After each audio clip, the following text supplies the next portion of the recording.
আসসালামু আলাইকুম। আমি ডাক্তার হৃদায়তুল্লাহ। আমি আপনাদের সম্মুখে জটিল রোগের বার্তা নিয়ে এখন আপনাদের সঙ্গে পরামর্শ করতে চাই। আজ আমাদের দেশের যে সমস্ত মা বোনদের জটিল ও কঠিন, বিরাট বড় কঠিন রোগ রয়েছে, তাদেরকে আমি বলতে চাই, রোগ বলতে কোনো কিছুই নেই। আপনার আমার শরীরে যদি কোনো কঠিন ব্যাধি হয়ে থাকে, তাহলে আমি সর্বক্ষণ সময় ইয়া গফুরু আমরা সর্বসময় এটি আমরা পড়তে থাকবো। আল্লাহ রাব্বুল আলামিন হয়তো দেখা যাচ্ছে আপনাকে আমাকে ইয়া গফুরের মাধ্যম দিয়া এটাকে আল্লাহ রাব্বুল আলামিন আমাদেরকে ক্ষমা করে দিতে পারেন।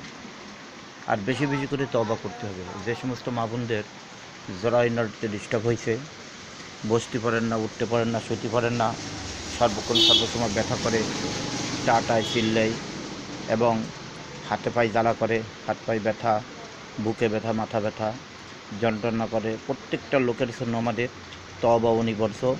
বেশি করে তওবা করতে হবে, মৃত্যুকে স্মরণ করতে হবে, পর্দার ভিতরে থাকতে হবে।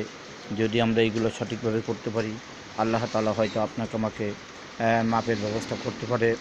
আল্লাহ গফুরুর রহিম। আল্লাহ তাআলা আমাদেরকে ক্ষমা করার মালিক। তারপরও আল্লাহ রাব্বুল আলামিন আজ আমাদেরকে ওষুধের মাধ্যম দিয়ে ট্রিটমেন্টের কথা আল্লাহ রাব্বুল আলামিন বলেছেন। আসুন আপনারা, আমাদের এখনও ওষুধের ট্রিটমেন্ট রয়েছে। যেমনটি আপনার আমার জরায়ুতে ডিস্টার্ব রয়েছে, পুজ পড়ে, রক্ত পড়ে, ব্যথা করে, কাউকে বলতেও পারে না, নিজেরটা নিজের কাছেই রাখে, স্বামীকেও বলতে পারে না। আপনারা সেই সমস্ত মা বোনেরা যে কোনো হোমিওপ্যাথি ডাক্তারের কাছে যাবেন। ডাক্তারের কাছে যে সমস্ত কিছু আপনার জীবনের বিস্তারিত সব কিছু বলবেন। বলার পরে হোমিওপ্যাথি ডাক্তারের তরফ থেকে আপনাকে আমাকে যে সমস্ত ওষুধের ব্যবস্থা করা রয়েছে, যখন নাকি আপনার আমার সঠিকভাবে এই জরায়ুতে ডিস্টার্ব, হাতে ব্যথা, পায়ে ব্যথা, মাথা ব্যথা, তারপরে আপনার হাত পাও জ্বালা করে, জরায়ুর ডিস্টার্বের থেকে অনেকগুলো রোগ আপনার আমার ভিতরে দেখা দিতে পারে। পিঠে ব্যথা হতে পারে, মাথায় যন্ত্রণা করতে পারে। যদি আমরা সেই হোমিওপ্যাথি ডাক্তারের কাছে যে সঠিকভাবে বলে যদি আমরা ট্রিটমেন্ট করতে পারি, আল্লাহ রাব্বুল আলামিন আপনাকে আমাকে এই রোগের থেকে অবশ্যই আল্লাহ তাআলা আপনাকে আমাকে মাফ করবেন এবং আমরা দুনিয়ার বুকে যতদিন জীবিত থাকব আর আমার সাথে থাকতে পারবো।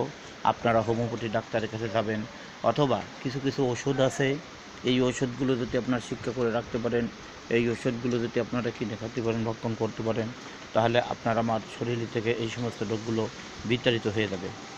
আপনারা চিন্তা ফিকিরের ভিতরে না থেকে আজই আপনারা যোগাযোগ করুন হোমিওপ্যাথি ডাক্তারের সঙ্গে। হোমিওপ্যাথি ডাক্তারের মাধ্যম দিয়া এমন কিছু চিকিৎসা রয়েছে, যেই চিকিৎসাগুলো আপনার অ্যালোপ্যাথি ডাক্তাররা করতে পারবে না। যেমনটা টিউমারের চিকিৎসা কিন্তু অ্যালোপ্যাথি ডাক্তারের কাছে নাই, শুধু আছে অপারেশন করে দেওয়া। আসলে একটা রোগ, এই আসলের রোগটার কিন্তু হোমিওপ্যাথি ডাক্তার ছাড়া আর কোনো ডাক্তারের মাধ্যমে এটি হয় না। এটা কিন্তু অ্যালোপ্যাথির কাছে যখন যাবেন, তখন ডাক্তার অপারেশন করে কাটে দেওয়া হবে।